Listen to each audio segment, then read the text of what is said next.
Influence often happens in the margins of conversation, through small, calculated patterns designed to steer your decisions without you noticing.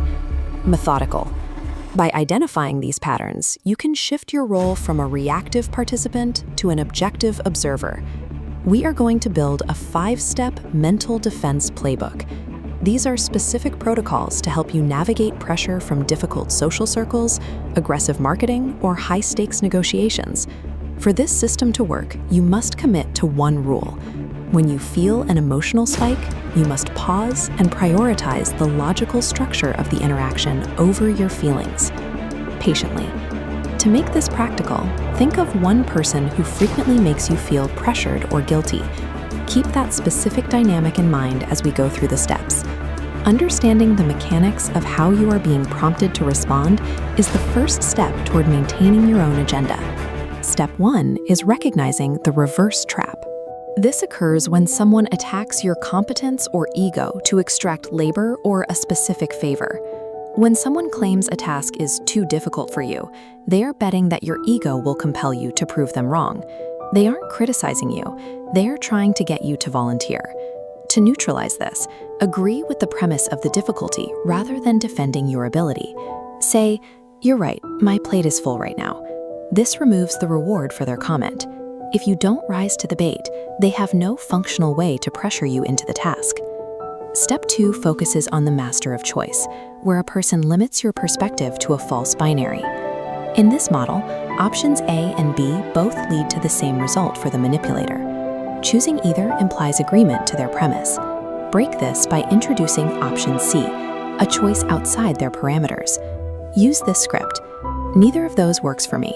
How about we try this instead, or we can just cancel." This forces the other person to negotiate on the actual merits of the situation rather than within a pre-packaged choice. Step 3 is neutralizing the guilty trap. This is an attempt to use your empathy to override your boundaries. Distinguish between the physical fact, such as being unavailable, and their emotional interpretation, like saying you don't care. Avoid the impulse to over-explain or apologize for having a boundary. Explanations are often treated as points of negotiation. Acknowledge the emotion without changing your stance. "I hear that you're upset, but my schedule is packed right now. We can try again next week." Step 4 is identifying the emotional hijack. This happens in high-pressure or high-urgency environments. High levels of fear, excitement, or shock are designed to suspend your logical reasoning. When you feel this spike, your decision-making is compromised. The countermove is the tactical pause, a self-imposed rule to never agree to anything significant while in a state of high emotion or artificial urgency. Use this script to buy time. "I never make decisions on the spot. I'll sleep on this and get back to you tomorrow." If the other person reacts with more pressure after you ask for time, it is a strong indicator that the urgency was artificial, and the deal may not be in your best interest.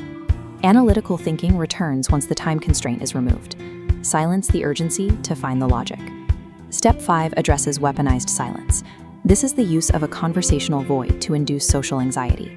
In a stalemate, the person who speaks first usually offers a concession just to end the awkwardness. To resist the urge to talk, use an internal timer. Count to 10 in your head. This gives you a focus that isn't the social pressure. Maintain a neutral expression. Your goal is simply to wait for the other person to clarify their position. If silence becomes impractical, use a direct question to put the burden of communication back on them. "Are you waiting for me to say something?" This forces them to state their intention directly, rather than waiting for you to crumble under the tension. We have covered 5 specific scripts to handle ego baiting, false binaries, guilt, emotional urgency, and tactical silence. This checklist contains the protocols we discussed. Screenshot this frame so you have a reference for the next time you feel pressured in a conversation. Using these scripts won't stop people from trying to influence you, but it does ensure that the final decision remains yours. Which of these 5 situations do you encounter most often? Let us know in the comments. By recognizing these patterns as they happen, you take away their effectiveness. You are no longer just reacting, you are deciding.